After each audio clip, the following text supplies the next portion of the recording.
Good evening, ladies and gentlemen. A very warm welcome to Hear the Buyer, a brand new webinar series by ERA Project Marketing.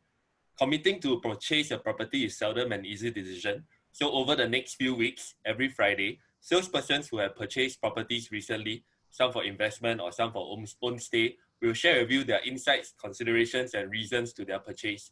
In short, hear from the horse's mouth on their homework that led to the property purchase. We hope that this will give you a brand new perspective to the property market and will help you with your own decisions to make. Without further ado, I will hand over the time to tonight's speaker, Mr. Kelvin Chen, who has bought a unit in Treasure at Tampines. Treasure at Tampines is one of Singapore's biggest condominium developments. And of course, given the size, some will always wonder if the development is too big. Well, today, over 1,100 units have already been sold. And this includes every single one of the one-bedroom and one-plus study units. Without the benefit of hindsight, Kelvin went ahead and purchased a unit on launch day. So let's hear from him, his thoughts and considerations. Kelvin, over to you. All right, thanks, Wolfong. Yeah. Hi, very good evening, everyone. All right, my name is Kelvin. All right, just a short background of myself. I'm a division director with ERA Singapore. I joined this real estate industry in 2013, and I started investing in property at the age of 25. All right, so at this particular age, many just started working, especially for the more majority of the Singaporean guys. For information, I did not come from a well-to-do family. Basically, I come from a very humble family background. So I used to live in a HDB one-room flat. Then slowly, my parents upgrade to a three-room HDB. And then, in my later parts, in my growing years, my parents upgrade to a five-room HDB. So I was staying HDB throughout my life. And of course, HDB is not my first property purchase. All right, my first property purchase is a private development. All right, it's a two-bedroom unit somewhere in Yishun. Yeah, so this is my first investment. So when my parents know about it, they were like, oh, are you sure? Why don't you just buy a HDB?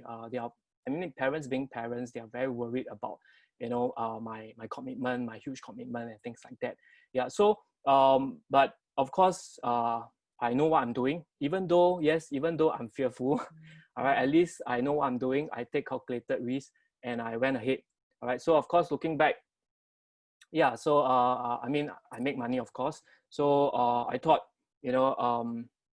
with this first investment and coupled with my experience in my banking industry, so later part, it actually forms some of my investment strategy when I'm talking about investing in properties. So later on, I will share with you a lot more.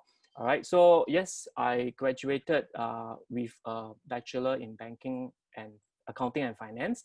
All right, I currently lead a division called Elite Division, and basically they are clocking more than $500 million worth of transaction just in 2019 alone.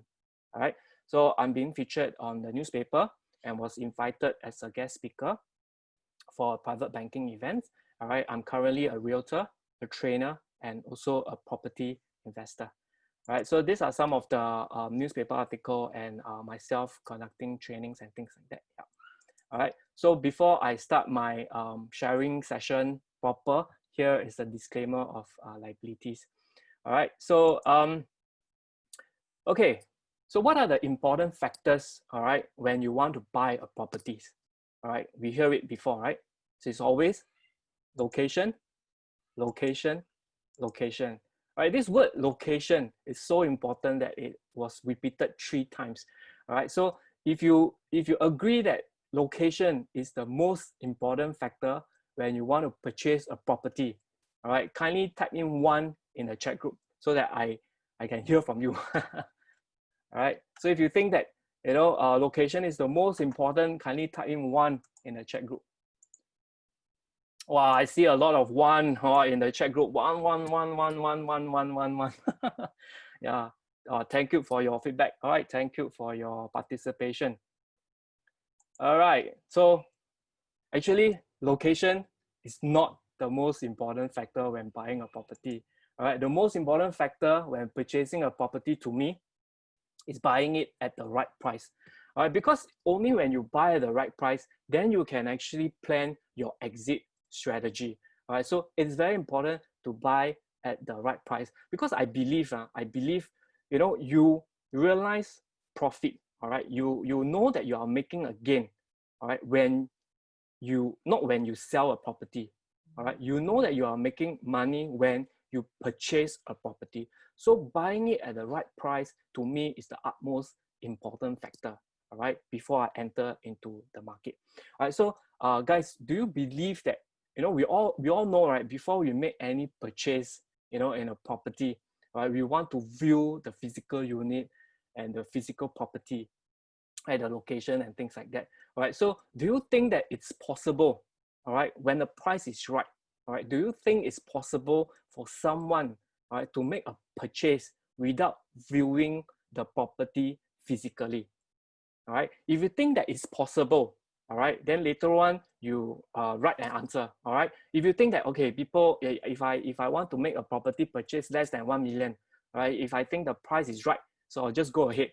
All right, if you think that, you know, people can even do it, like if the price is right below 2 million, I will also go it without viewing the physical unit of the property. So, right, so if you think 3 million is the answer, 4 million is the answer, you can type in. All right, I want to see what's the response on the ground. All right, without physically viewing the unit, you can go ahead and purchase a property when the price is right.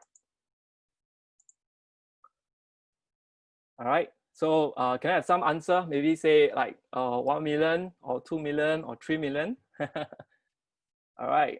Oh, okay, some say 1 million. When the price is right, 1 million. I don't need to view the property. I can go ahead and buy. All right, 1.3. All right, below 1 million. 1 million. Everybody is thinking about 1 million. No 2 million, no 3 million.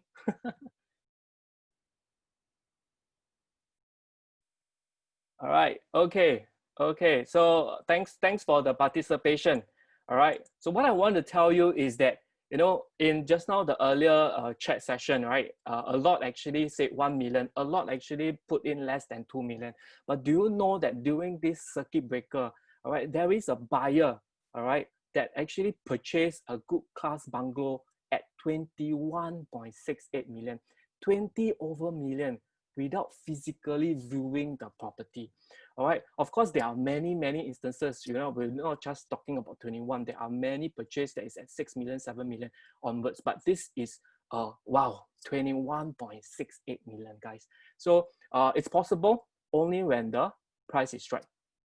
All right, yeah, so of course, there's also another article that talking about, wow, wealthy Singaporeans still buying luxury homes amid the downturn.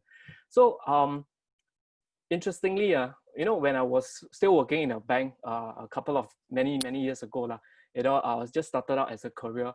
I was, you know, this is something that I learned from my wealthy client. You know, they tell me that during the economic uncertainty or downturn, right, basically, they don't like blinded by the fears.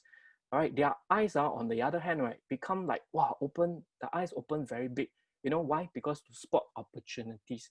Right, so to me, I was very young, I was very curious. So I actually asked them, you know, Mr. So and so, why are you not putting your money in the bank? Because it should be more safe and secure. Why should you, like, you know, take your money and invest in something else?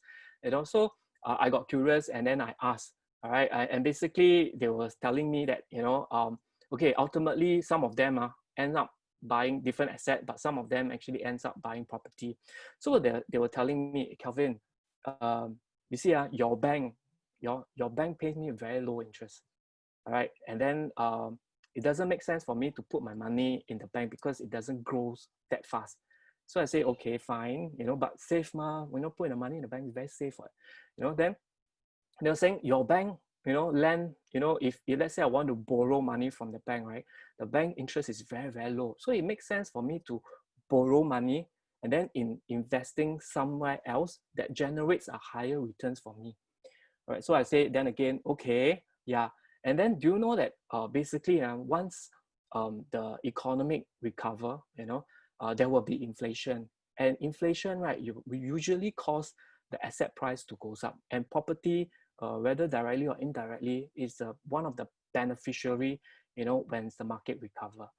Okay, then I was like, okay, then maybe you share with me a little bit more. So then they say that, okay, the reason why I buy Singapore property right? So they were telling me, actually, Singapore property is relatively safe, all right? Why? Because when I buy a property in Singapore, I can actually rent it out. Do you know that when I rent it out, my tenants take care of the apartment for me? That's like, okay. My tenant pays down the loan interest for me. I say, okay. Then my tenant also pays down the loan principal amount for me. So I was like, oh wow, okay, got so good deal, you know. So that's how I get interested in investing in property.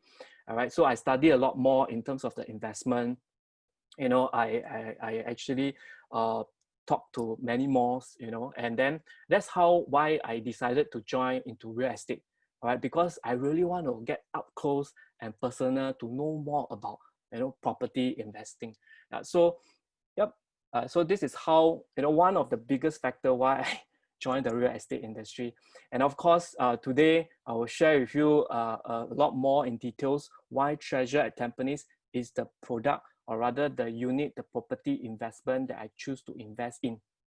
All right. And I'm going to show you why, in my opinion, Treasure at Tampines is selling at the right price, all right, and at the right location as well. Okay, so basically I'm currently staying in a private property.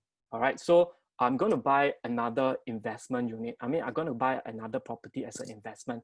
So basically for me, I have two choices. All right, one is a new launch. All right, the other one is a resale property. All right, so I have this option for me to choose from. So I actually, you know, because I have my experience, so I you know, I go ahead and do some of my planning. All right.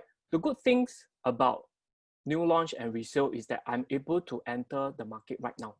All right. Whether I go for new launch or whether I go for resale, I'm purchasing the property right now at the current pricing.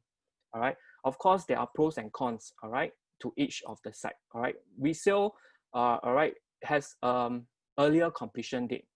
Okay, so basically, I come in at the price, but the difference comes at the timeline and the payment.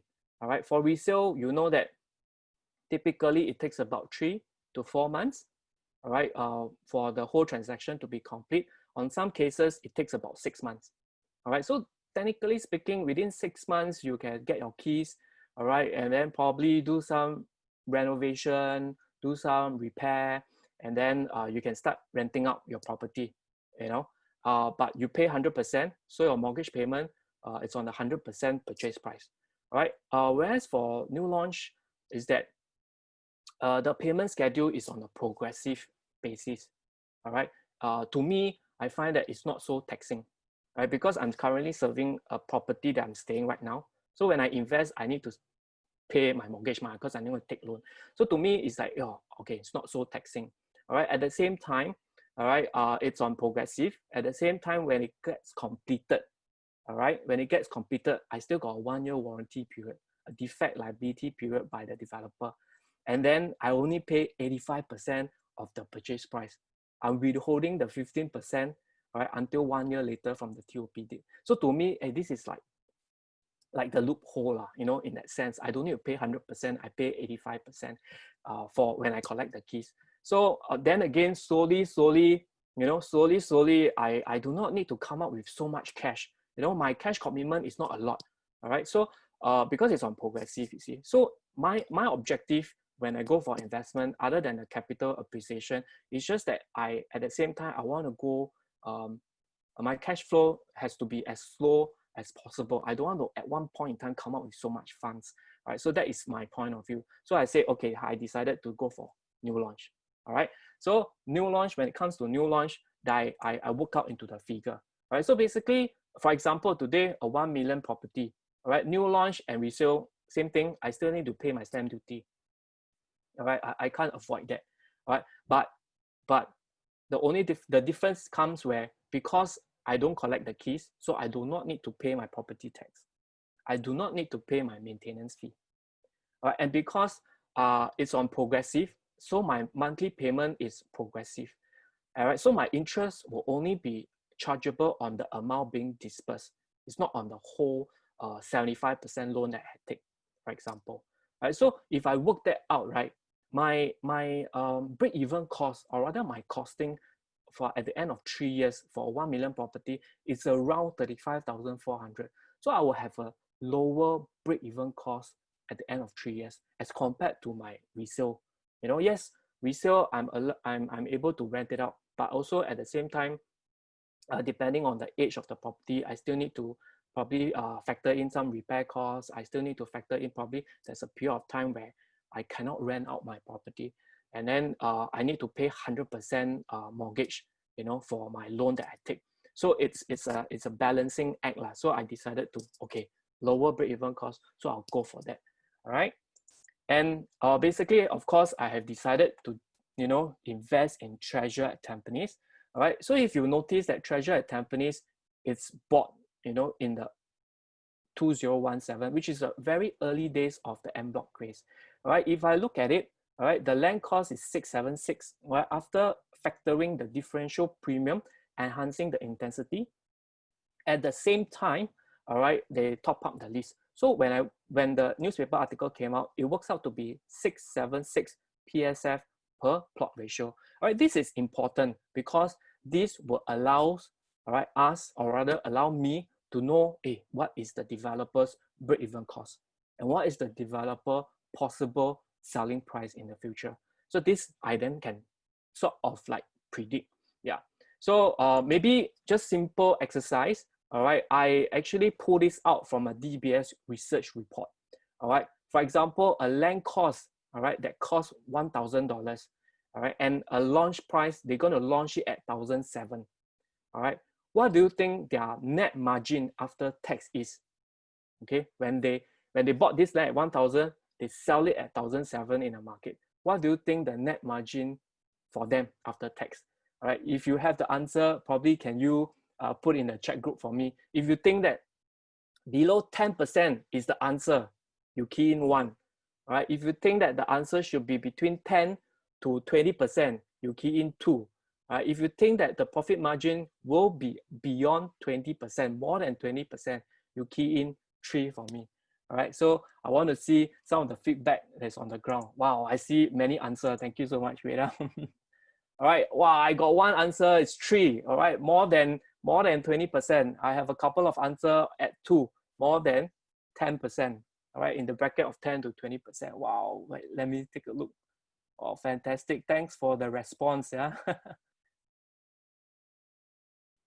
All right, yeah. Wow, so there's a lot of 2 and 3s. Wow, very good. All right, so yeah, can I 2 and 3s, a lot of your things that the net margin after tax, all right, it's above 10%. And some of your actually thinks that quite a majority of your thinks that the profit margin is 30%. All right, so okay, let's give you the answer. All right, the answer is actually 8.3%. All right, the net profit margin for the developer is less than 10%. All right, think land cost at 1,000, launch price at 1,007, the net profit margin after tax is less than 10% for the developer. Why is it so? All right, because all right, we need to factor in what? We need to factor in the total development cost that the developer need to take care of, the financing cost as well. All right, what is the total development cost that we are talking about? Of course, the development cost consists of the construction cost. All right, for this particular example, it's charged at $300 PSF. And when you look at the other side, you see the construction cost, right? Medium quality is in the range of $300 PSF. All right, good quality, it's about close to 400, and luxury quality is more than 400. All right, so basically we are talking about medium quality. All right, so it's about 300 PSF. I think it's fair. All right, professional fees. All right, it can be what, like for example, the architectural fee. All right, the landscaping fee, and then sales and marketing. You see developer advertising in newspaper, advertising in radios, buses, MRTs. So these are some of the fees involved. Likewise, as well as the cost of the financing, because like ourselves, developer don't buy property, pay full cash. They pay, they also take a bank loan, okay? And then there's also construction loan as well, and financing land costs, okay? So wait, just give me a minute. I think I saw someone. raising up their hand? Oh no, I think it's by mistake. Sorry. All right, so I'll just go on and proceed with my presentation. Okay. So not forgetting that. Okay, not forgetting that. You know, when before the cooling measure, before the government implement the cooling measure, the government actually use this increase or decrease of development charge, you know, to try to cushion, to try to impact developer from actually generate a higher interest in en bloc activities. You know, if they increase the development charge, then it will reduce, you know, for the en bloc fever. So unfortunately, when Sim Lim go into and purchase the property, all right, once they purchase, the government actually increased the development charge. What it means is that the land cost is higher. All right, so again, same DBS research report. Basically, it states that for Treasure at Tampines, a former Tampines court, all right, the estimated break-even new rates right now becomes at $1,204. All right, it's estimated of an increase of 2% because of this increase in development charge. All right, so right now, roughly, we know what the break-even cost of this development. Of course, for Sim Lim, you know, they are the builders themselves. You know, maybe they might save some money in terms of the third-party construction cost. But just let's put things aside. But maybe we just, you know, using this research report, we just roughly indicate this estimated break-even cost. Right? Remember, land cost plus the construction cost. So just now in the earlier report is 529. So, but because we just add 528 because the estimated break-even price is 1204. Right. So once we know the estimated break-even cost for this developer, then we want to see, you know, if they want to make a 10% profit, how much price, what is the PSF pricing that they need to price it at for this development when they sell it. All right. 10%, they're going to price it 1324. If it's 15%, it's 1385, so on and so forth. If they want to earn 40% profit margin, then they need to price it at 1686. Right. So this is how I come out. You know, I want to know whether, you know, is this development pricing correctly. All right. So when I research, right, you see Treasure at Tampines, currently the average selling price is at 1352. So where we are right now, where are we are right now? All right, it's actually, you know, less than 15% profit margin by the developer.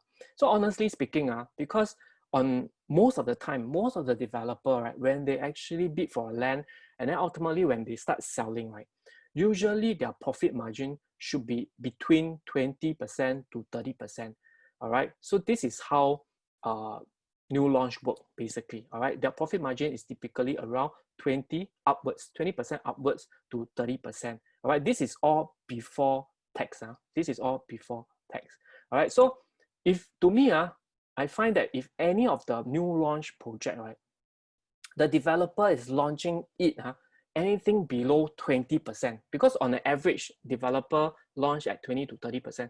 If I can find something that is less than 20%, all right, then I will have these 3-letter words for you, MTL. So what is MTL? It's 卖涂料. Really, just go ahead and buy already. All right, for our non-Chinese listener, right? MTL 卖涂料 means no need to wait already. All right, you should just go ahead and make the purchase because it's below the average of what the new developer will launch it at. All right, so in my opinion, this is a very attractive pricing. All right, what Treasure at Tampines is selling is at a very attractive pricing. It's less than 15%. It's really very attractive. All right, so then again, I look into deeper. All right, say today, for example, if you can buy a property at a central area, all right, if you can buy a property at the central area at the same price as compared to a west area, which one would you choose? Would you choose a central area or a west area? If both prices are the same, which one would you all choose? Okay, of course I would choose central lah. All right, because central is in a better location, right? Am I right? Yeah, well, I know. Wow, so you see, central. A lot of y'all say central as well. All right, so yeah, so when I pull out the result, you know, Tapestry is also a new launch. is actually at the Tampines West side, Tampines Avenue 10, along Tampines Avenue 10. So that is considered as the Tampines West side. Whereas Treasure, right, is at near to the Tampines Central area. You are buying it at the same price. So to me, it's like, wow, I'm buying something, more central area, a better location than the West, and I'm buying at the same cost. So to me, is that the developer is actually already charging lesser, all right, and is selling at the same price. So it's like, to me, I will definitely, in my opinion, I will go for Treasure at Tampines. So this is a map of Tampines, all right. So as you can see, we are actually well connected by KPE, TPE, and PIE. All right. So the last 10 to 15 years, if you are staying in Tampines, if you have been investing a property in this area, you will realize that the last 10 to 15 years, a lot of project is actually situated along Tampines Avenue 10. All right, which I actually break down into zone. All right, so this is the Tampines West area. All right, and Treasure, all right, as you can see, is very near to the regional center, which is the Tampines Central area. And then of course we have this Tampines East. All right, so to me, I'm buying something at Tampines Central at the same price as Tampines West. All right, so to me, I think that the price is actually right for me. All right, so of course, I think majority of the investor, they also saw what I saw. All right, so that's why for Treasure at Tampines, all right, is the best selling project in the whole of 2019. In fact, they are also the best selling project in the first quarter this year as well. All right, so this is a newspaper article where they actually pull out the top 10 best selling project for the whole of 2019. Treasure at Tampines, of course, is first at 874. Park Esta is at 620. All right, so if I take a look at top 10 best selling project in December 2019, all right, you will realize that there's also what we call OCR, RCR, and CCR. Okay, what does this mean? Okay, for those that are not so familiar about this three region, right, I'll just do a quick brief introduction. All right, CCR is what we call core central region, right, which is like District 9, 10, 11, Marina Bay itself, District 1. All right, rest of central region, RCR, all right, is actually what we call a city fringe. Okay, city fringe. So obviously, CCR, the prices are more expensive. RCR followed by RCR because it's city fringe. All right, the least expensive is OCR because it's outside of central region. So if you take a look, right, currently we have CCR, all right, the top 10 best selling project in December 2019, all right, is One Holland Village, all right, in Holland, all right, it's in CCR, all right. So basically you look at the prices 2768, all right, you look down at Treasure at Tampines, only at 1378 PSF medium in December. So it's like, wow, it's like double. If you buy a Treasure, right, you pay double the price, then you can buy One Holland Village in CCR. All right, of course, we take a look at City Fringe, RCR. So we have Park Esta, all right, and then Jadescape, and then Sterling. So you can see Park Esta, is very well received for the whole of 2019 because it's also very attractive. It's at 1666. All right, and then Jadescape is at 1007. Sterling is 1008. Avenue South is 2000 RCR. So you can see, all right. But for OCR, right, I think the closest competitor that is selling at the same price is Park Botania, as you can see, all right, on the first line, the green color, all right, it's at 1345 medium price.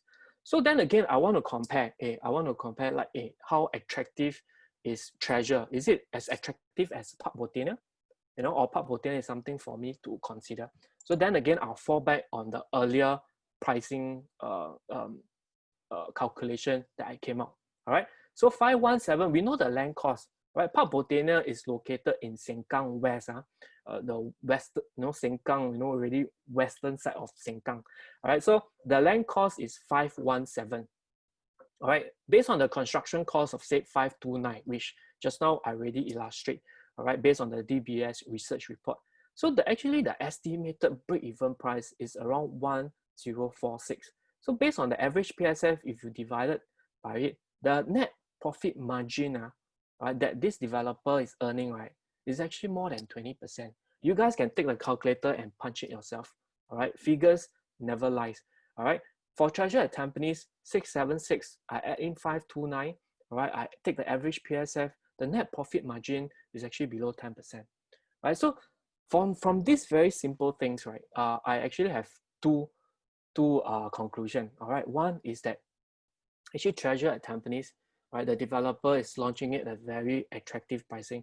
There are not many margin for them to cut if they really need to cut, right, if you know what I mean, right? Whereas the other thing is that because, like what I've said, right, usually for developer, they always want to have at least around 20% to 30% profit margin, right? For this particular example, it's after tax. So you can see probably, before tax is close to the 30% range already. Yeah. So this only means one thing, that this developer for Treasure, all right, if they want to price it at something like what the normal developer will price it, right, definitely it will be, they can up for another 10%, right? When they up for another 10%, it's a win-win situation. Why I say that? Because when they increase the price, right, the earlier buyer benefit, because the whole valuation of this development in terms of the prices, it went up, all right? So it's a win-win situation for both parties, all right? Developer can move the sale fast, the developer also reward the earlier buyers. So to me, it's that, wow, this is really very attractive, all right? So, but of course, COVID-19 came, right? Then we have this circuit breaker, right?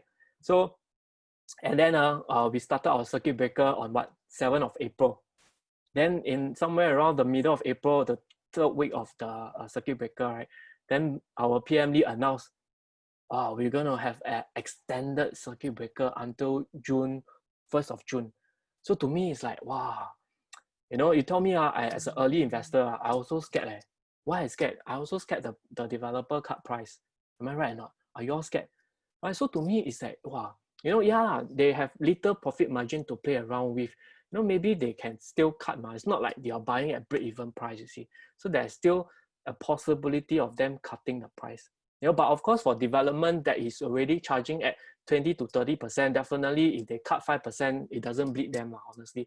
They just want to move the sales, they can cut 5%. But for Treasure, it's like, they are limited, but there's still possibility, right? But after the month of May finish, right, do you all believe that actually units are still selling during this circuit breaker?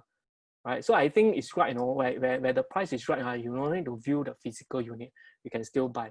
But you guess how many units are sold in Treasure at Tampines in the month of May alone? In the month of May alone, you guys, maybe you all make a guess, how many units are sold? All right, probably you can type into the chat group, right, so that I can see. Right, how many units are sold in a month? All right, I saw 10, I saw 20, all right. I saw 15, I saw 20. I think majority of the answer is about 10, 15, 20, or I even saw 25. All right. Wow. Okay. So can y'all believe it? All right. For the month of May, right, 56 units are sold there. That means without people viewing the physical unit, without people viewing the show flat, because show flat is closed, we cannot view. All right. And then yet Treasure at Tampines is selling more than 1 unit a day, more than 1 unit a day for the month of May, extended circuit breaker. So in my opinion, as an early buyer, I think I can really sleep very well at night. Because why? Because if a circuit breaker, right, like COVID, this kind of thing, right, which is one of the, I can consider the major distractor of the sales, right? If it doesn't even stop the good sales number for Treasure at Tampines, I don't know what else can, seriously. So to me, if the Treasure at Tampines is still selling so well right now, I think when it comes to post-COVID days, I think the demand will just shoot up like crazy. And then I don't think the price would change. I would think, honestly, when there's an increase in demand, likelihood, and there's a reduce in supply, right, then likelihood, the prices will only go up.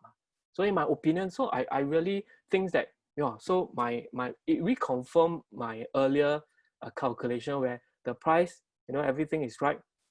I buy something that's so comfortable, and right now the market response is like that. The market actually also see the goodness of this development. So to me, I really think that it's good to go. All right, basically. Of course, I ask myself lah. I go something a little bit deeper. Then I say, if I don't buy Treasure at Tampines, where else can I buy? Which OCR project can I then buy? All right. So I actually pull down a list of the future upcoming developments, right? I want to see what other choice I have. All right. So if you see, I put in the land cost. Why I put in the land cost? Because I don't have the selling price, ma. But you see, if today a developer say, okay, I just want to price it at 10% profit margin. I just want to price it at 10%, right? So that is the only constant. But the variable is what? The variable is the land cost, ma. All right. So if the higher land cost with the fixed percentage, definitely the selling price is going to be higher. So the land cost is something that I will take note of. All right. So if you realize, right, I pull up this figure. So you realize that actually based on the land cost, right, I want to add on something is that after July 2018, government announced a cooling measure where the developer would need to pay a 5% non-remissible ABSD. All right. So that means, right, the land cost would become what? Would become higher. All right. So today I see, okay, for Treasure at Tampines, the land cost is 676. All right. Can I find a land cost that is cheaper in the upcoming month? Yes, I can find. All right. Phoenix Heights, the land that was sold en bloc in August 2018. All right. After factoring, is still at 583. It's still cheaper than Treasure. Yes, you can find. But where is Phoenix Heights? Right, Phoenix Heights is in Choa Chu Kang area, Bukit Panjang area. All right, so if you're someone who likes the area, then yes, maybe you can consider that. All right, so you still have an option to buy something cheaper than Treasure, possibly. All right, possibly. Okay, and what are the options left? Basically, yeah, Canberra Drive, somewhere between Yishun and Sembawang. All right, so that's the distance. But in my opinion, I don't have much option, all right, because Tampines, later on I'll show you why Tampines is a good location for you to invest in. All right, so to me, if I miss out on Tampines, on Treasure at Tampines, I basically have to pay a higher price elsewhere already, be it in Pasir Ris, be it in Clementi, be it in Bartley in the future. All right, so that is my concern. All right, so I don't have really much choice if I miss out Treasure at Tampines. And I also want to go down a little bit deeper. I want to compare Treasure land price versus upcoming EC land price. Okay, why? Because right, as we all know that EC is what? EC, when you buy EC, right, sure make money on. Who say that? Our Minister Koh Boon Wan say that. All right, because he relate that buying an EC is just like buying a car, a Lexus car, at the price of Toyota. Right, so sure make money on. Right, so same thing, I want to know a little bit, how competitive is Treasure land cost? So of course, after factoring the 5% non-remissible ABSD, then I come to realize that actually, wow, the EC prices are really very close. And then just nice, there's a Tampines Avenue 10. Same thing, Tampines West Side, Tampines Avenue 10. Right, after factoring, right, the land cost is 607. So you can see it's actually very close, very, very close to the land cost of Treasure at Tampines. It's only a 10% gap. All right, it's only a 10% gap. This is very important information for me. Why is it so? Because you see, for land, for private land and EC land, right, typically their price gap is usually about 20 to 30%. All right, their price gap is 20 to 30%. But this time around, for Treasure, right, the land gap is only what? 10%. So that means it's like you're buying Treasure, a private property at a very close to EC land, and then the developer didn't, price it with a huge profit margin as well. It priced it at a very, very low attractive profit margin. So to me, as an investor, right, for me, I currently own a private property. I cannot buy an EC. Right, I can only buy an EC if I sell off my existing private property and wait up for 30 months. So that is the restriction. And after I buy an EC, after I wait out, I buy an EC, all right, I need to what? I need to see it built finish, 3 years finish. Then I need to make sure that I stay there for the next 5 years. So all in all, I need to lock in my investment for 8 years. If I want to include the 30 months, right, because I need to sell off, well, then it's really, to me, a very long time. All right, so in my opinion, it's like, wow, you no need to buy EC, right? You're buying something close to EC without all the EC restriction, because to me, it's really a value buy, and time is money. So by saving 8 years of my life, right, then it's like, wow, you know, to me, I value that more. All right, so at the same time, if I don't buy Treasure at Tampines, almost all the upcoming private new launches, the land costs are really higher, right? So to me, is that if I miss out Treasure at Tampines, I don't know what else I can buy. All right, so I mean, I can buy other things, but I will probably have to buy it more expensive. All right, so that's one of the components. So that's why I think for Treasure at Tampines, the price, in my opinion, is really right. All right, and the other thing I also consider is that I consider the developer's track record. Why this is important? I think many of y'all thinks that the developer, having to know the developer's track record is very important. Why? Because we need to make sure that the developer complete what? Complete the project and then don't go bust. Correct? No? I mean, in Singapore, it's really very seldom you will see developer go bust, but in the recent few years, there are. All right, but they are basically smaller scale developer where they build boutique project, and then they are, because of their cash flow, it didn't just go through, and then they cannot complete the project. So as a buyer, you run a lot of risk. So buying from a reputable developer is important, because they finish the product. Right? At the same time, you know that once you collect the key, the finished product is of good standard. All right, Simlian developer track record has been around for 40 years. So you are definitely rest assured of their qualities and their finishes as well. No problem. Otherwise, they also cannot survive 40 years, correct? All right. So yeah, and not just these two.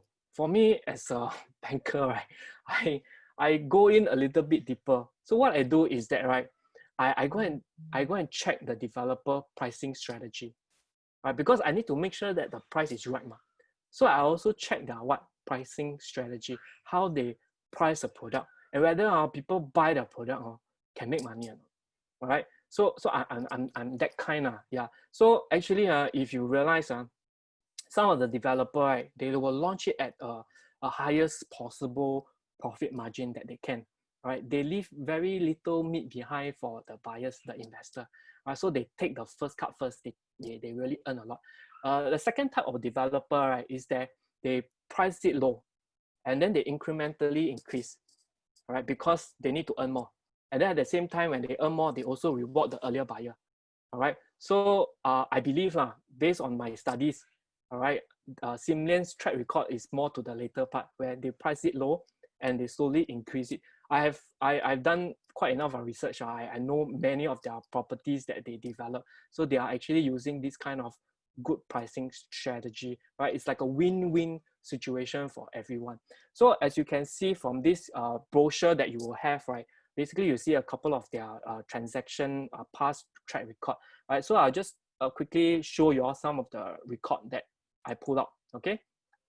So Lincoln Residence, all right, Lincoln Residence is a boutique development, all right, in CCR, all right, it's a boutique development, less than 100 units, all right? So basically, if you see units that was bought in 2009, all right, 2009, in less than 1 year, all right, it got sold off. And then the buyer who actually bought this project, right, earns a annualized return of 43%. Wow, all right. And then of course there's a couple more, which is in the region of 20%. Okay, then for this is not conclusive. Why? Because I buy any project in 2009, I close 2 eyes, I also can make money on. Right? So this is not a very good example for me. But at least I know that in times like this, really huge profit now. All right. Then I pull out another transaction record. All right. Hillian Residence. All right. Basically, you can see, wow, the buyers basically buy at what? Buy in April 2013. For many of you all, you will know that at 2013 is what? It's almost at the market peak. because the market peaked at third quarter, right? This is the second quarter of 2013. The market peaked at 2013. All right.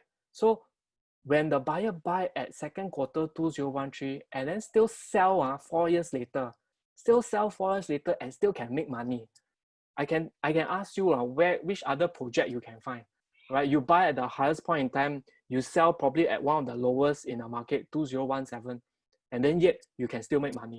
All right. So this developer track record is that, you know, even you buy at the high point, they still leave enough meat for you to earn as their buyer. So to me, that is a very good track record for me to consider.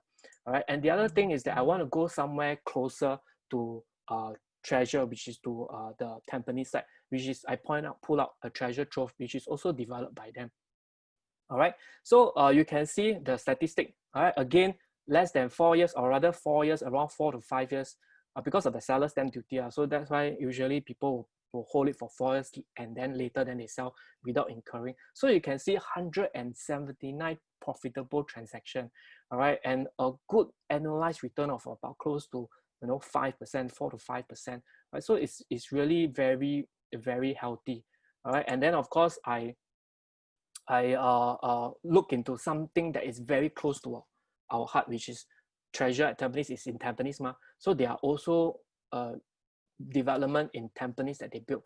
All right, so you can see another 119 transaction in Waterview development. So same thing, in about 3 years or 4 years, they can, the owners themselves, when they purchase a product from Simlian, they can easily earn like around 4 to 5, 6%. Right? So to me, this is a very good statistic. This is a very good record. So I understand the pricing strategy.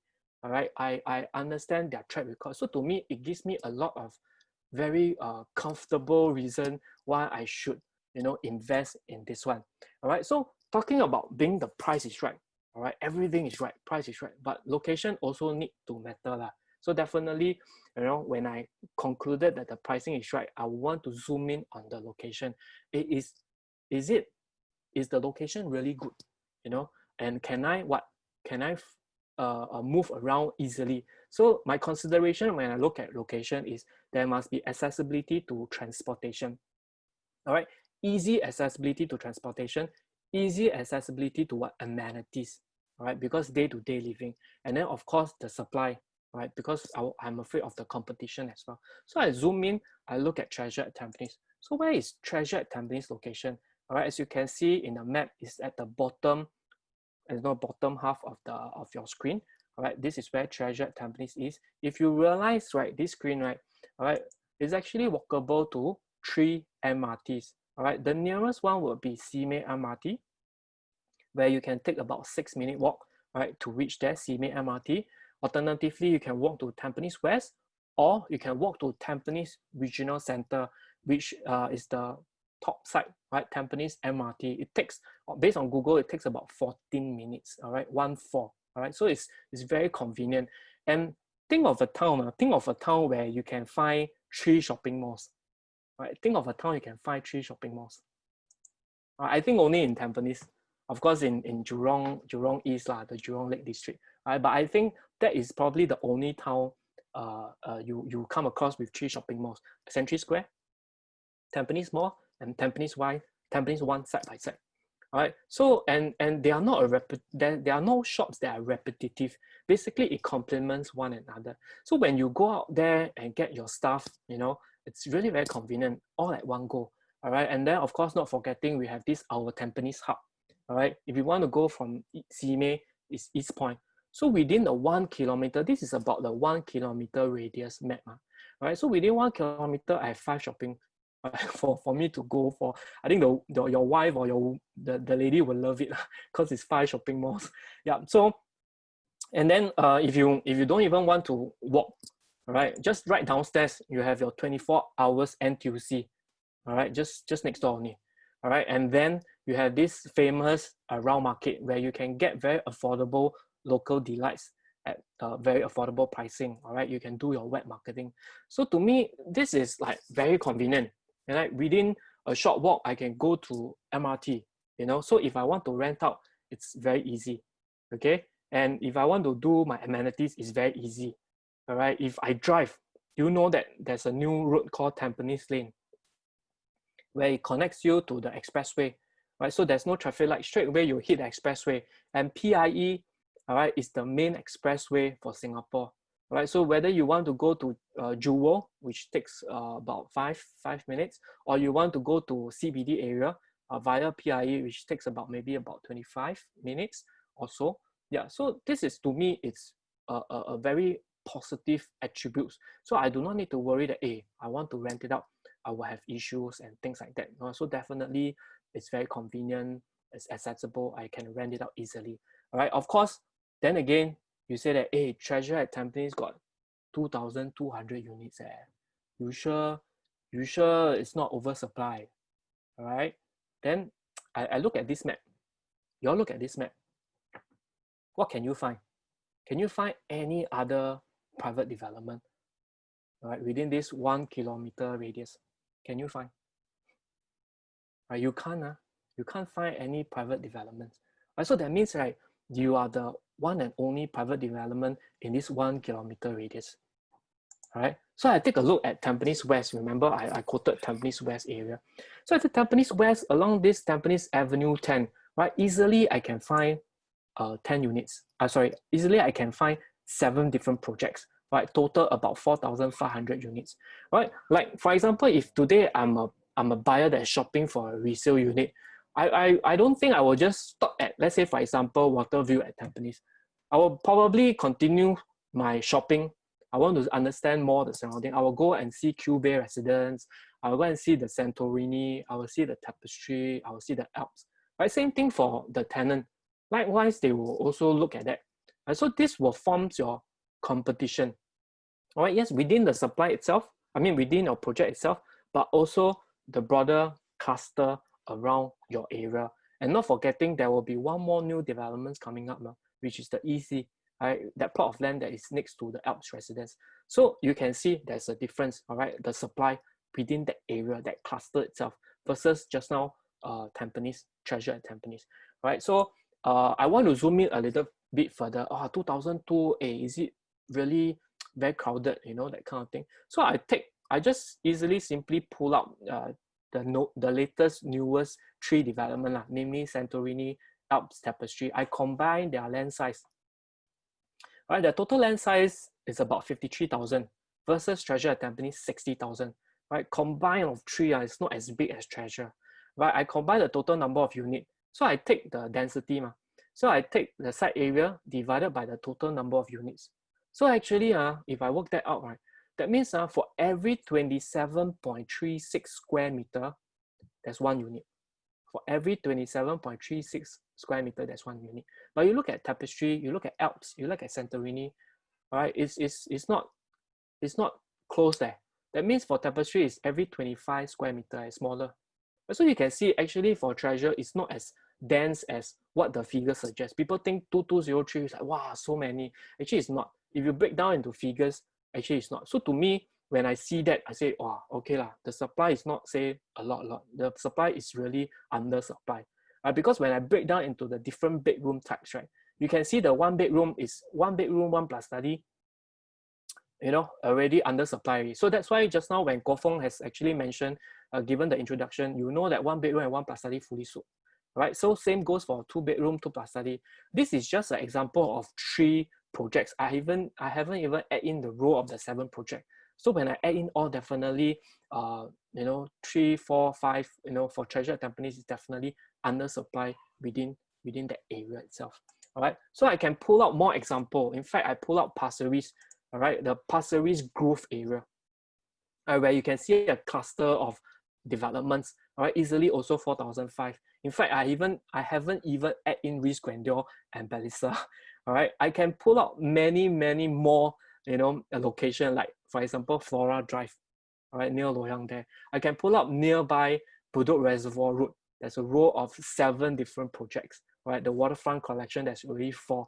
I add in Bay Water, I add in Clearwater, I add in Aquarius, there's easily 7 projects. So again, there are many projects in Singapore that's built in a cluster, all right? So, but for Treasure at Tampines is very rare. So the supply level, honestly speaking, is really very, very low, all right? So I look into the land size. right? So if you can see, all right, Tampines, for Treasure at Tampines, you're gonna have a new address called Tampines Lane. So a little bit more atas, all right, it's where a lot of people, a lot of road in Tampines, Tampines Street, Tampines Avenue, but for this one, it's Tampines Lane, right? So it's really a prestige in itself, all right. And then not forgetting, on your right is the famous round market, the 24 hours NTUC. On your left is the beautiful butterfly park. It's a garden, all right, where you can really stroll, do your morning walk, evening walk, or walk your dog.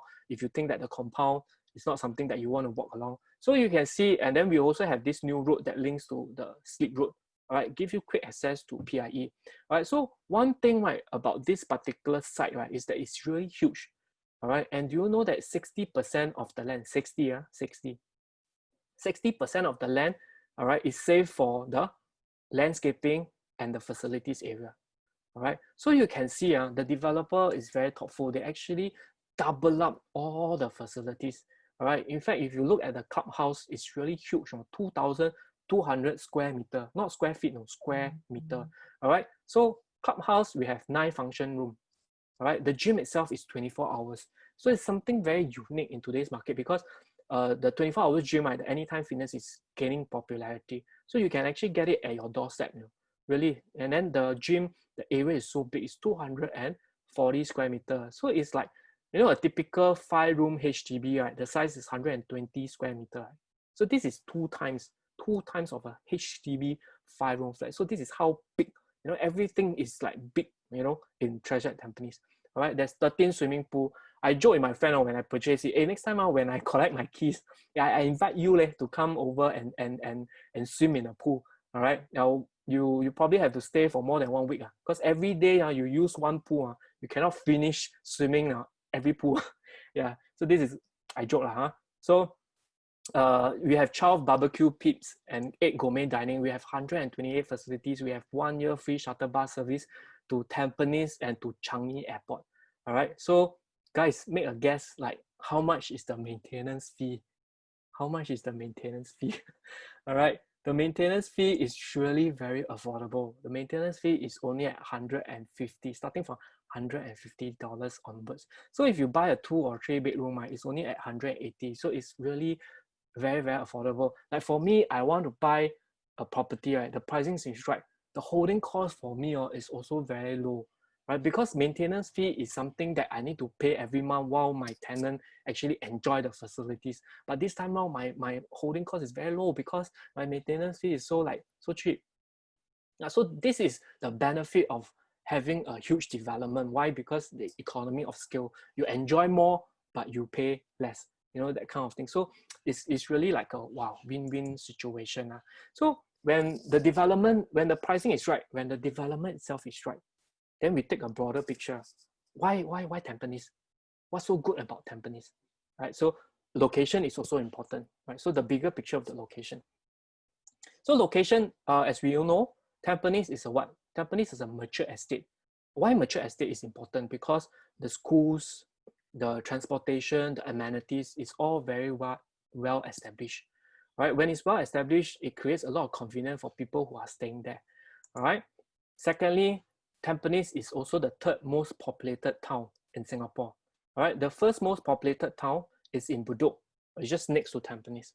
All right. The second most populated town is Jurong East. All right. Followed by Tampines. So you can see, all right, Tampines being the most populated town is important to me as an investor. Why? Because it will have a healthy resale market. You will have a healthy secondary market. This is important. Why? Because ultimately it's an investment. I want to sell. All right. When I want to sell, people who wants to buy, typically people wants to stay back at the place that they grew up in. Why? Because they no need to relearn the location again. It's more comfortable. They want to stay near parents. So typically people want to buy back the same location. So it will form a very healthy secondary market for me. All right. And the third reason why Tampines is that it's also a regional center. I'm not too sure whether do y'all know that Tampines is also a regional center. All right. It's a regional center that serves the East. This is crucial and this is very important for me. Why? Right, because you know that in Singapore, all right, not just the CBD area, Central Business District, right? Of course, the Raffles Place, the Marina Bay, right? This is where the economic activity, most of them is, right, situated in here. And the government plan is to, is to what? Is to decentralize it, all right? Is to decentralize it so that everybody take a fair, workload, right? So as you can see in the map, Jurong Lake District is serving the west area. Woodland Regional Center serve where? Serve the north area, all right? And Tampines Regional Center serve the east area, right? So if I break it out into the quadrant, all right, you'll realize that the orange circle, right, is industrial estate. The blue color is business node.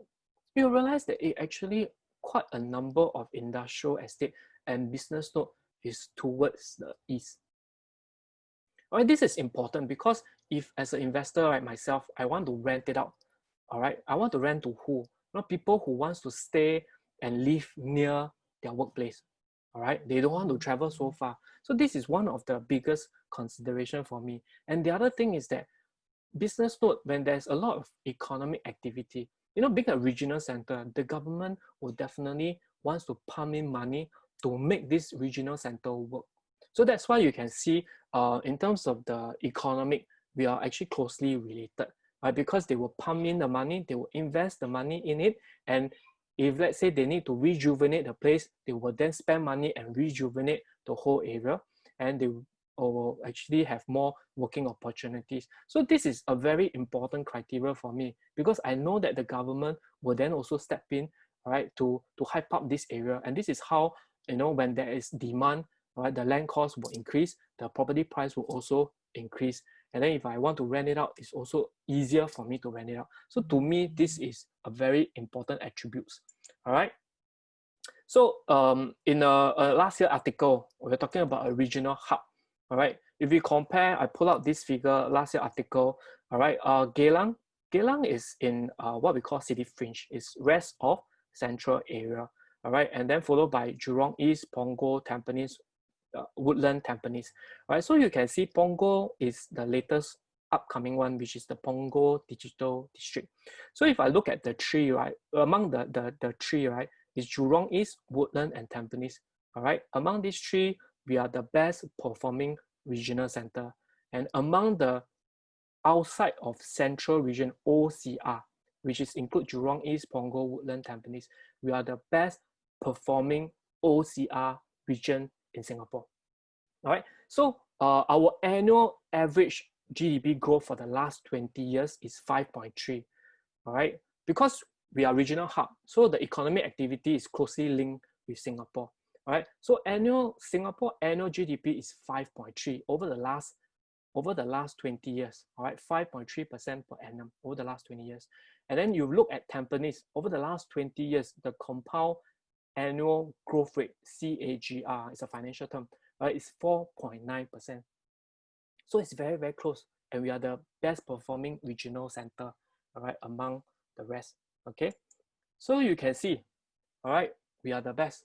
All right. At the same time, is it a coincidence or is there a future growth story to talk about? All right. Then we have to credit to this particular man here. All right. I hope by now you all should know who he is. All right. Because if you all don't know, that means you all are not taking enough money from the budget. Because he's the current Minister of Finance, right? Where he has been, distributing money during this COVID period. Yeah. So he is also our Deputy Prime Minister. Okay. He actually are also rumored to be our next Prime Minister.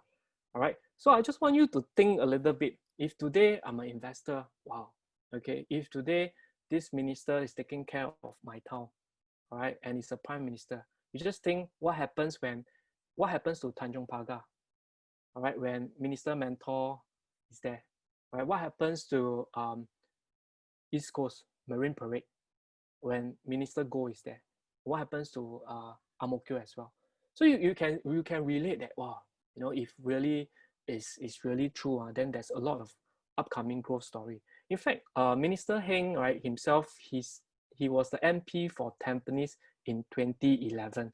I'm not too sure whether you are aware. He's the MP for Tampines for 2011. And do you know that in 2014, under the URA master plan, all right, under the URA master plan, all right, there is already plans to what? To rejuvenate Tampines. All right. In fact, Tampines, even though it's a mature estate, we still have lands for it to redevelop. Okay. So they call it the Tampines North region. All right. Which I want to point out to you, this circle over here, this Tampines North Hub. This is how it looks like. Oh, beautiful Tampines North Hub. If I look at Tampines Master Plan 2014, all right, this is the whole area of the Tampines North. Very beautiful. All right. And the central of this place is called Tampines North Hub. All right, the blue and the yellow. Okay, the blue, it means that it's going to be a mixed development. For those who are not familiar with the master plan, for me, when I want to invest, I also look at master plan, because master plan is something that you will know what is going to happen in the next 5, 10, or even 15 years. All right, basically 5 to 10 years. All right, so this is important information to me. So when I look at that, then wow, there's already planned in 2014, right? I think not many know, all right? So fast forward to 5 years later, the first BTO has been completed, all right? The first BTO has been completed and is ready to be occupied, and it was occupied. So the MOP will start from 2019. So if you can see, there's a cluster over here. All right, there's a cluster over here. So that means what? It will form an additional supply, all right, sorry, additional demand for your private property, because these are all HDB. So when HDB upgrader, they want to upgrade to a private development. So this will form, another pool of HDB upgrader, another pool of demand for your treasure property. So to me, this is wow, a good thing. And little do you know that in January 2019, you see the timeline. Just on 2014, 2019, it starts to materialize, the plan starts to continue. And then in January 2019, the government announced the station for the Cross Island Line. All right, the government announced where is the station for Tampines North. Right, you can see over here. All right, so it's quite accurate. It was like at the Tampines North Central region, the one that I pointed out. So you can see governments, right? I think one thing about Singapore is that government always have plans, and then they will build towards that, and then they will implement and make sure that it realize it. And so you can see, I don't know whether is it coincident or because of Minister Heng. So you can see there are a lot of plans upcoming there. All right. So starting is HDB. All right. Then the MRT. Then if you know, right, under the government land sales, all right, for first quarter, or rather for first half 2020, this land parcel marked star is zoned under the reserve list. So they already have plans to release this particular plot of land, all right, as the upcoming EC. Right? But because it's reserve list, so you need to hit the reserve price. Right? If not, then you can't. But you will see that there are already plans going ahead. And in fact, EC land price won't be also cheap, correct? Not? Yeah, so slowly, once they release it, they will release what? The private land as well. So I'm quite sure that this blue color over here is a mixed development, and then it's going to be a private. It's not going to be anything less than that. So it's going to be a private mixed development land. And obviously the price, you and me know, I don't think it will be cheap, correct? All right, so under the master plan 2019, so if you realize that master plan will revise every 5 years. So 2014, 2019, all right? So other than the Tampines North, all right, they also have this plan of making Tampines South, all right? So there's a plans for the next 10 to even 15 years, Tampines North. If you can look closely, right, they even include SUTD as part of the Tampines plan, all right, and Changi Business Park as well. So Changi Business Park is also part of the ready tenant pool for Tampines, for information. All right, so let us take a closer look at the master plan. All right, I want to point to you the first circle over here. So if you realize that this particular blue color over here, right? All right, currently this is an empty plot of land.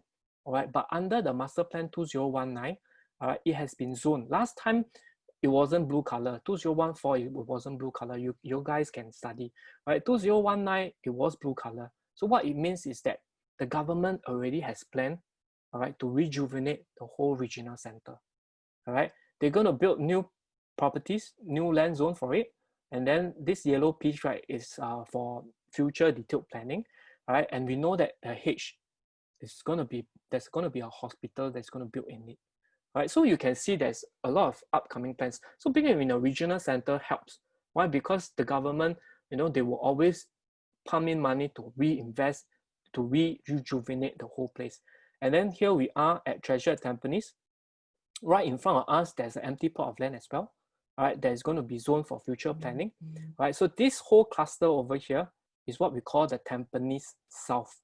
All right, of course, it will take another 10, 15 years for them to fully develop, or even 20 years to fully develop. But these are the plans.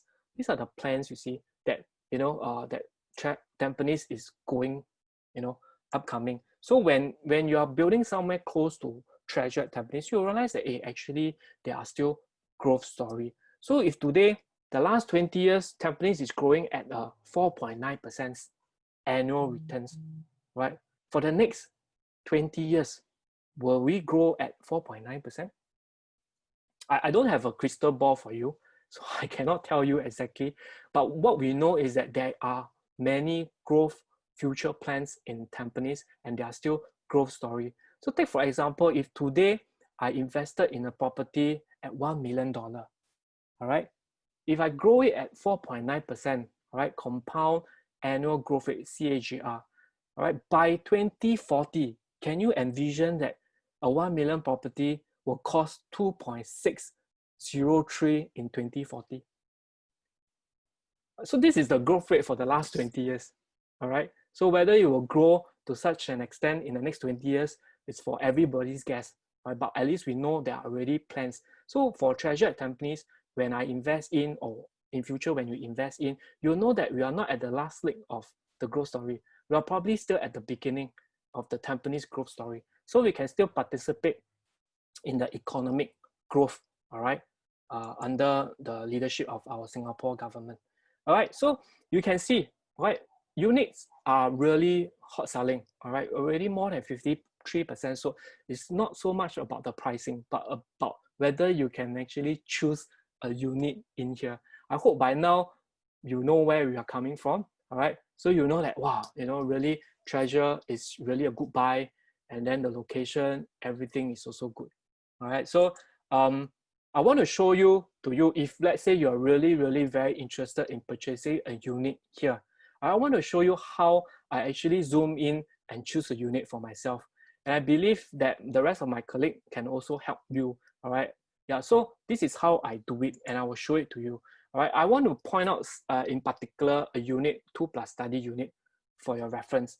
All right, so because of the land size, I chop it into this. All right, so I'm basically using this area that is facing south, units that is facing south and facing the greenery.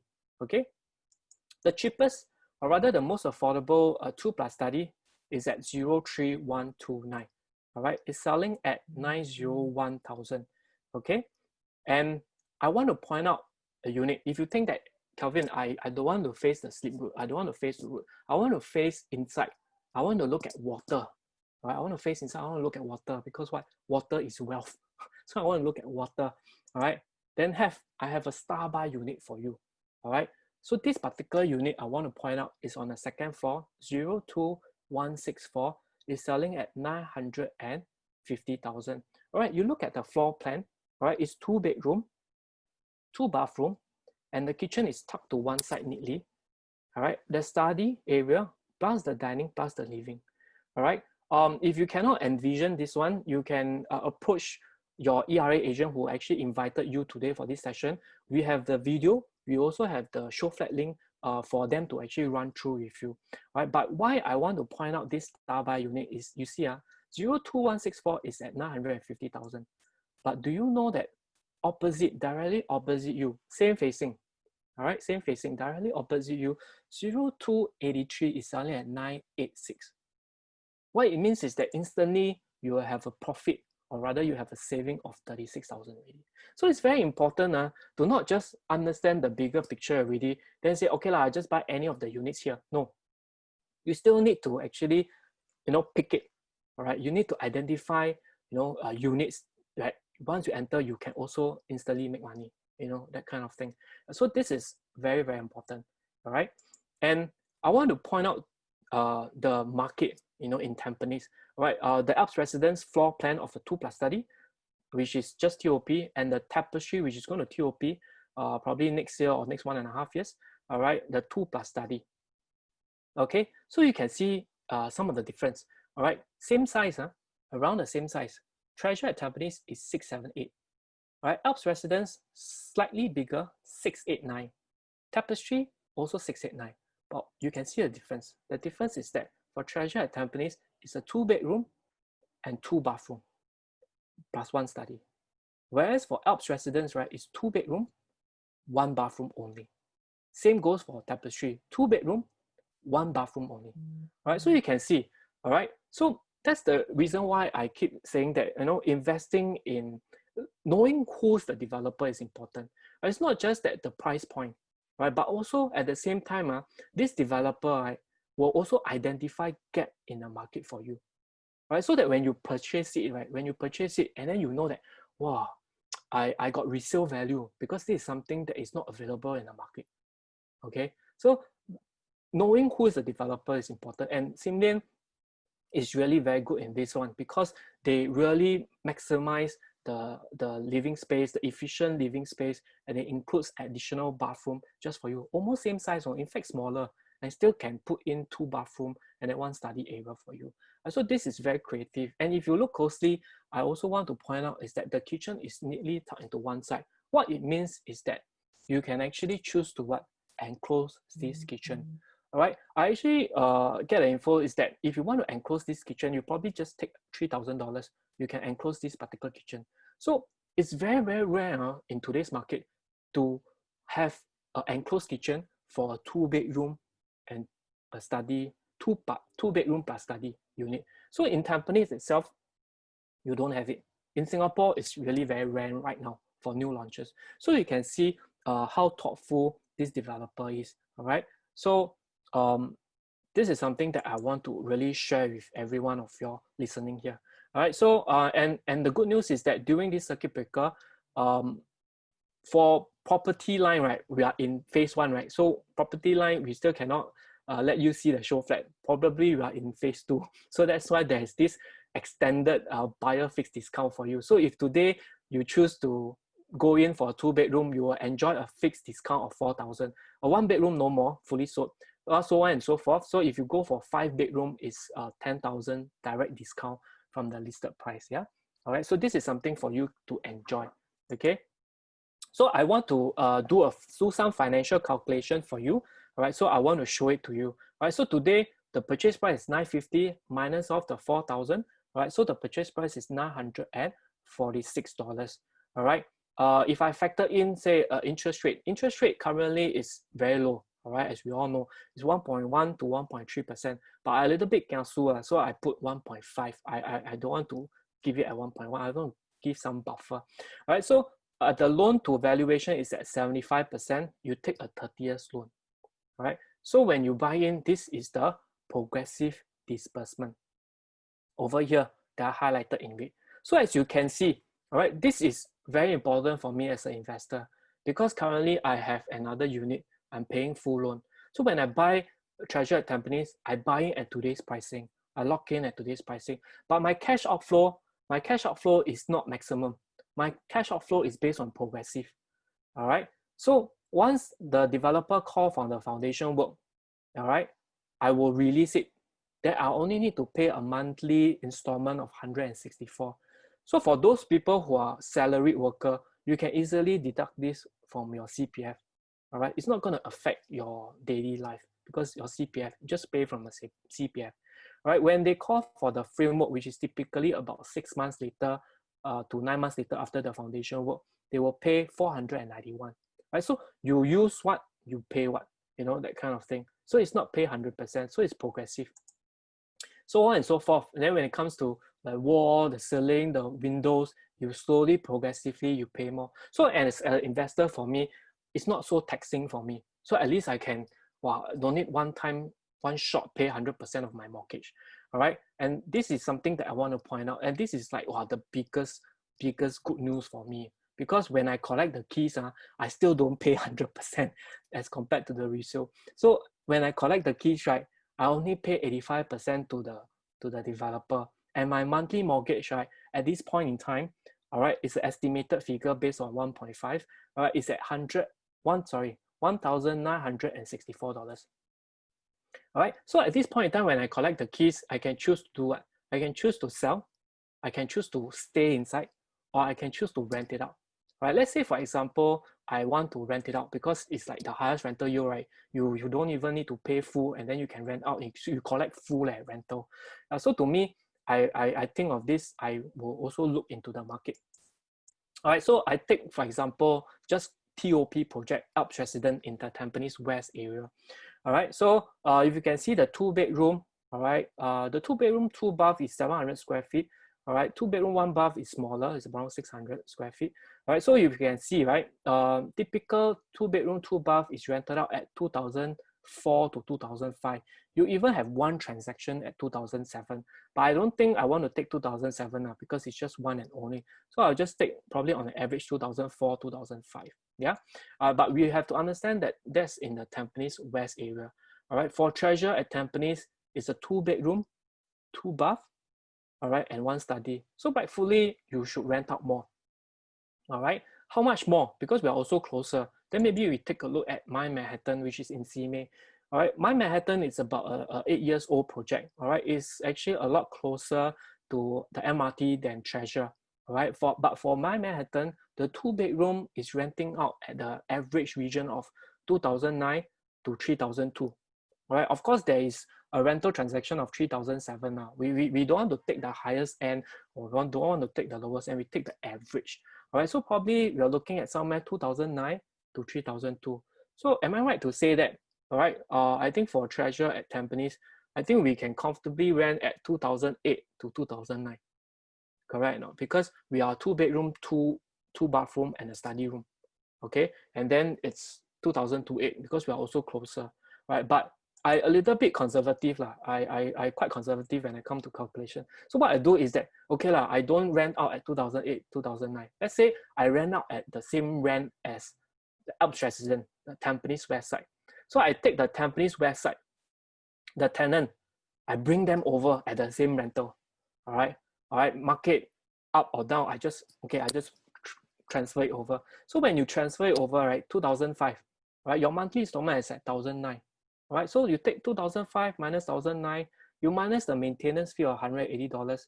You know, you still profit. You know, there's still money to be made. You still, yeah. So that's why I link back. Like, wow, my wealthy customer saying, oh, you get a tenant to take care of the unit for you. You get a tenant to pay the interest down for you. You get a tenant to pay the principal for you also. Wow. So in the long run, right, it's like a savings plan, kind of like a savings plan for you. So to me, this is like, wow, this is very, very attractive lah. And if I look at the rental yield, it's like 30K divided by 946. The rental yield is above 3%. So I think definitely anything above 3% is really a worthwhile investment. Because in general, if you look around the market right now, it's the rental yield is around 2%, 2-ish, 2.5 maybe. Yeah, so 3% is really very attractive. Yeah. Then of course, we fall back to the 4.9. So if today I don't want to rent it out, today I want to sell. All right, so same thing, I use the 4.9%, which is being justified over the last 20 years, is very consistent. All right, so if let's say assuming, all right, for 1 million property, all right, because 1 million easier for me to calculate, so I just take 1 million. All right, for 1 million property over 3 years, all right, at the end of 3 years, it will probably worth 1.154 based on a 4.9% CAGR. Okay, so let's say we purchase a property at 1 million, all right, and then at the end of 3 years, we can sell off at 1.154. I remember 1.154 minus 1,035,400. For those who don't know how I arrived this 1,035, is from the very earlier slide that I show you, all right, where I invested 1 million, I pay the stamp duty, all right, and then my monthly average interest payment is $300 per month, and I don't need to pay my maintenance fee, I don't need to pay my property tax, so I have a lower so I have a lower break-even cost. So my break-even cost at the end of 3 years was 1.035400, remember? Yeah, so I take 1.154 million minus off the break-even price. So my profit is 118,600, all right, at the end of 3 years. All right, so my returns, if I annualize it, all right, is 11.86. If I divide by 3, my annual returns will be around 3 to 4%. Am I right? Actually, I don't use that to calculate. All right, I don't use that to calculate. I use return on equity. All right, so how much funds do I come in? All right, I come in 25%. My balance 75%, I borrow from the loan. All right, my sunken costs like my ABSD already factored in. My interest already factored in. So basically, I'll take 118,600 divided by 250,000. So my return on equity, right, for this particular investment is at 47.44%. All right, 47.44%. If I annualize it, right, it's actually more than 15% per annum. So I think this is really one of the best, to me, investment. All right, firstly, the pricing is really very attractive. All right, the unit itself, the supply, low competition. Treasure in Tampines area is of good growth. So you can see that it's really, to me, I take calculated risk, and it's really very comfortable in terms of the returns. All right, let's say, Kelvin, how confident are you in 3 years, to sell at 1.154? Maybe I'll take 4 years. Maybe I can take 5 years. All right, so even if I take 5 years, the returns will still be close to 10%. So in terms of the ROE, I think it's really, really, really very healthy, right? With everything being said, I think this is, in my opinion, this is very attractive. All right, so these are the few reasons why I decided to buy Treasure at Tampines. I buy because it's a low entry price, and I have a low holding cost because the maintenance fee is really very affordable. It's conveniently located, so I do not need to worry about whether I can rent out or not. I don't think I have any issue renting out. All right, it's a huge, rare development within walking distance to the regional center. All right, I pay very little maintenance fee and enjoy a wide range of facilities. In fact, I still have a free 1-year shuttle bus.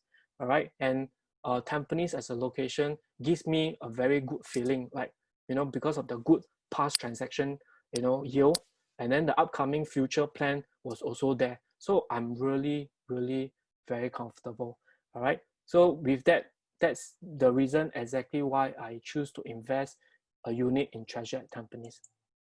So the good news is that for now, all right, instead of coming down to the show flat and view, we have this show flat virtual tour. All right, so you can approach back your ERA agent who has invited you for this session.